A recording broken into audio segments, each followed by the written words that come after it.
Today we're going to learn about 5 habits you need to quit today.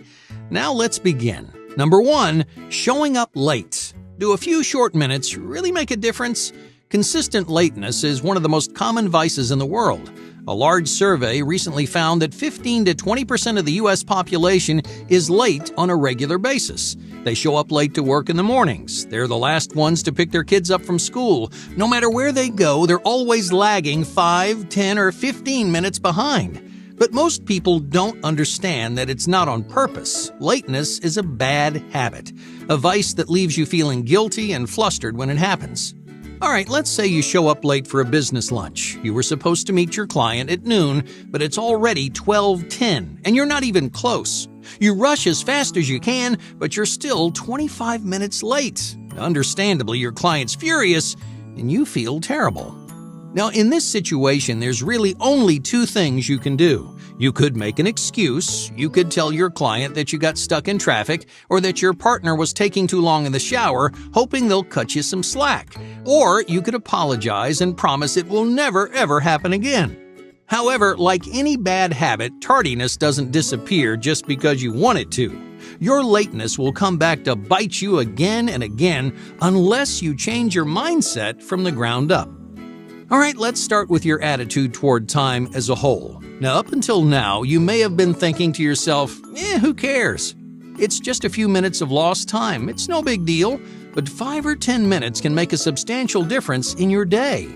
Imagine you miss your alarm in the morning, so you sleep in for an extra 30 minutes. Suddenly, your entire day is shifted backwards. Your morning routine runs long. You show up late for work. Your tardiness holds up a meeting. You're rushing from one project to the next, but each delay causes another. And just like that, 30 wasted minutes can snowball into a day-long disaster.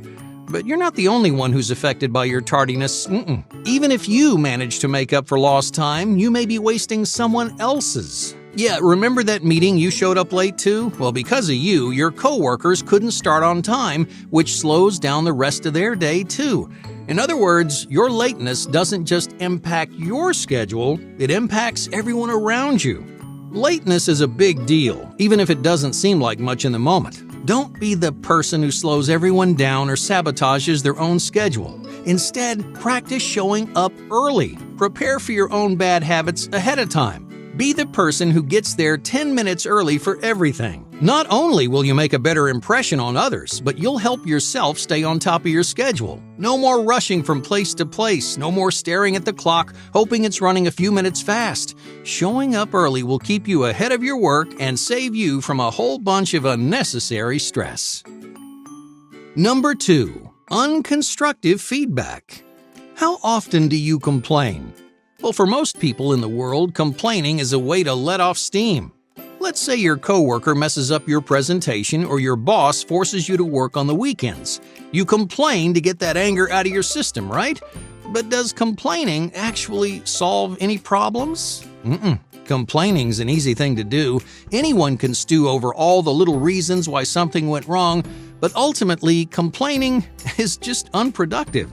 You're not helping anybody, including yourself, by stirring the pot. Not only are you creating more negativity, you're also damaging your own motivation and enthusiasm. So try this instead.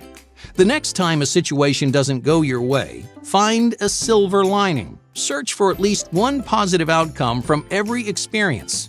Maybe you gained some perspective or discovered that something doesn't work the way you expected. Either way, failure offers you the opportunity to learn something new, but only if you maintain the right mindset. So when something frustrating happens, just don't complain. Don't rant to your friends about all the bad things in your life. Look for a solution, discover something positive, and give yourself some feedback that's truly constructive. Number 3, idealized fantasies.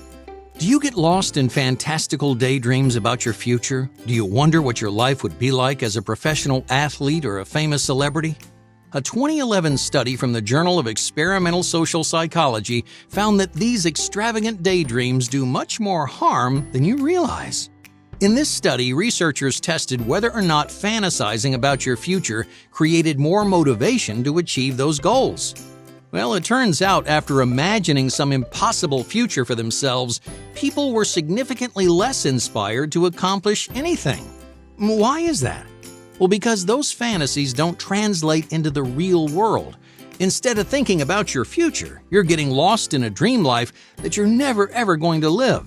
In other words, fantasizing about your future may be a fun way to pass the time, but it's standing in the way of your long-term goals. So pull your head out of the clouds and focus on the future you want to achieve. Number 4. Chronic entertainment. How much media do you consume every day? Most people severely underestimate how much time they spend glued to a screen. Data from the Nielsen Company in 2018 shows that the average American household spends 10.5 hours per day consuming media. Oh, you're watching TV, you're playing games on your phone, you're browsing the internet. There are so many diverse forms of media at your disposal, it may not feel like you're spending that much time on anything. But together, entertainment media consumes almost 50% of your day. But why do we invest so much time into entertainment? Well, that answer's easy. Because it's fun. Entertainment's designed to be engaging and rewarding. From suspenseful Netflix dramas to addicting video games, media outlets want to keep you watching, scrolling, and playing as long as possible. So they reward you with surprises, laugh-out-loud jokes, and a virtual sense of accomplishment. But at the end of the day, entertainment is far from productive or constructive. Imagine you spent the morning watching a new show on Netflix. After 3 hours of thrilling twists and turns, do you feel motivated to work? Are you left feeling inspired and disciplined? Or is your brain craving just one more episode? According to a study from 2018 published by the Journal of Active Learning in Higher Education, the amount of media you consume actually predicts your performance.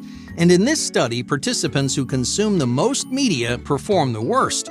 They had the least motivation and the shortest attention spans. You don't have to cut all forms of entertainment out of your life, but you do have to stop the media from consuming so much of your time. The key to healthy media consumption is moderation. There's no harm in relaxing with a little TV in the afternoon, but entertainment should never interfere with your productivity or performance. Number 5. Neglecting your stress. Few things are ignored more frequently than stress. Whether you're feeling pressure at work or turmoil at home, your first instinct may be to push that stress as far down as you can. Even if they're drowning in responsibilities, most people pretend like nothing's wrong. They keep pushing and pushing until they have nothing left to give.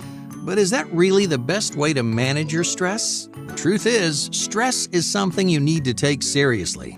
Stress of any kind can have a major impact on your body and an even larger impact on your mind. According to an academic review published in the NPJ Science of Learning, stress impairs both memory recall and concentration, especially when faced with tight deadlines or pressure to perform. So don't let the stress in your life go unnoticed. You may tell yourself to duck your head and wait out the storm, but those waves of pressure aren't going to disappear.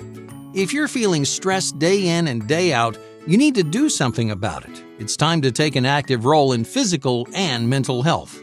Luckily, there are a wide array of stress-relieving activities to choose from. You could de-stress before work by writing in a journal. You could unwind after a long day with 20 minutes of mindful meditation. You could even de-stress during your lunch break, squeezing in relaxing exercises anytime you need them. So don't ignore your stressors. Stay ahead of your stress to live a healthier, more comfortable life. Hey, thank you for watching, and be sure to subscribe because more incredible content is on the way.